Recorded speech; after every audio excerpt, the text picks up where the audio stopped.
Hello, I'm Jan Fennell, and I hope you're well today. With so many people wanting to understand their dogs more, I find that wonderful. But for me, we have to start with differences we have with them.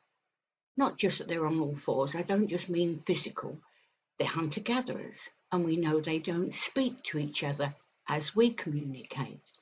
But there is another very, very important thing that we need to take into consideration when helping our dogs cope in our world.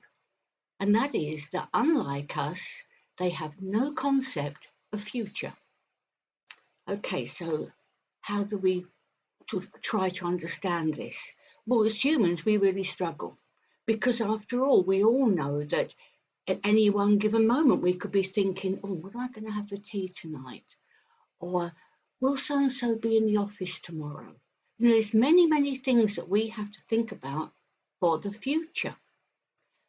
But in fact, we have a kind of certainty, but that we don't really understand ourselves because we can never be certain of things, although we like to convince ourselves.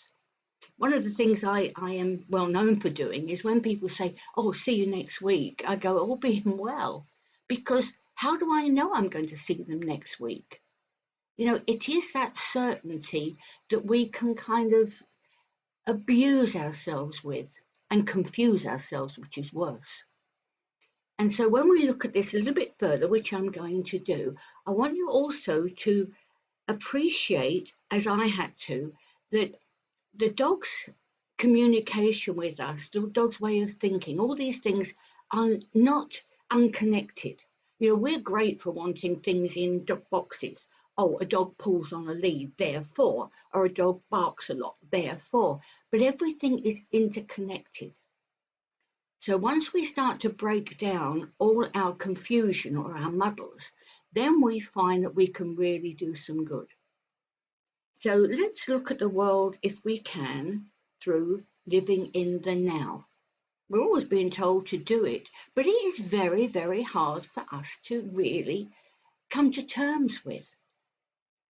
But let's have for instance, you go into a place you know regularly, let's say the office. You walk into the office and everything's in its place, just as it was when you left the day before.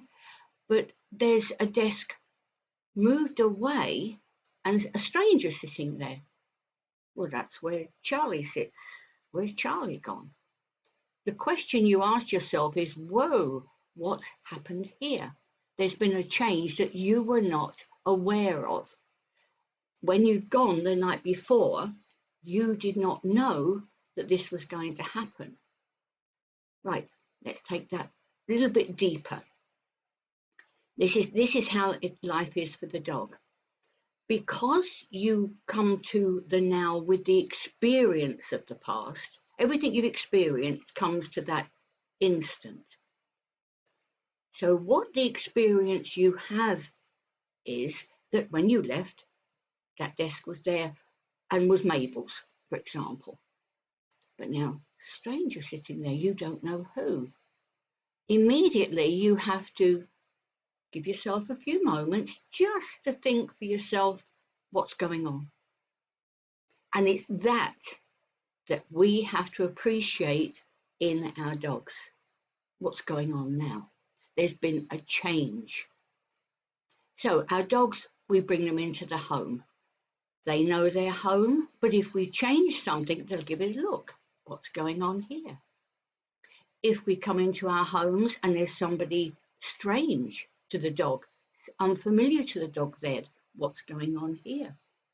You see, the fact that we've got an experience to a certain point doesn't mean that we understand the future. And as I said, dogs, like all other species, it's only humans that have a difference here, and that difference is that we can, we assume that tomorrow will come. We assume that tomorrow I've got a meeting in the morning and I've got a social event in the afternoon. That's in my diary. But how can I be sure? And it is this level of certainty that we have that clouds our appreciation for others. So when it comes to our dogs, always remember how you would feel going anywhere familiar when there is something unfamiliar in it, how it takes you back. That is how a dog would feel. Now, the big difference comes when you take the dog anywhere it's unfamiliar at all, to a new place. The thing with the dog is it does not think, well, we're going home later, that's all right. They don't think like that. The dog is now there, and they have to find their place within that environment, which will take them a couple of days. And if there are any other living beings there, they will have to find their place with that other being.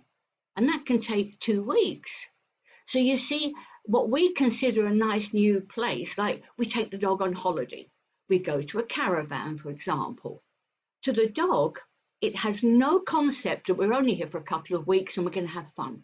To the dog, it's a completely alien world. The dog has to reassess everything because it has no notion, no idea that we will be going home later. So what I want you to do here, if you would, is to please see the world through the eyes of the dog a little bit more when it comes to any situation. Anybody coming to the house, that's different for them. They must find their place with that person in the house. So when you come to my method, Amichien bonding, we actually, I discovered that first of all, they must know who's in charge, because the one in charge is the one who decides who comes and who goes. Well, in many homes, that's the dog. So the status is wrong. See danger. Who's that stranger sitting in Mabel's chair? It's wrong. Another important thing here is food. And you may think, well, it's in the cupboard. But avoid thinking the dog will think, I'm going to get fed later. This actually brings in something quite strong, which is a dog will eat as much as it can in one go. So if it comes across something on the floor, it'll eat it up. And you hear people say, my dog's greedy. No, it's not. It's an opportunist. It has no notion that it will be fed later. So you see, when you have to address these 4 areas, which is the food, how we get it, because when you come across it, you've actually got to go out and hunt it, what's going to hurt us, and who's going to help us. This is why Amichien bonding is all geared around that particular process. We understand and respect it. And so when we put into that understanding a level of, well, also the dog has no concept of future, then we can really start to help them. And I will say to you that as for me and my habit of saying, all being well, it's perhaps a more honest way of looking at things than saying, I'll see you for certain next Thursday. We can't be certain either, but we like to think we can.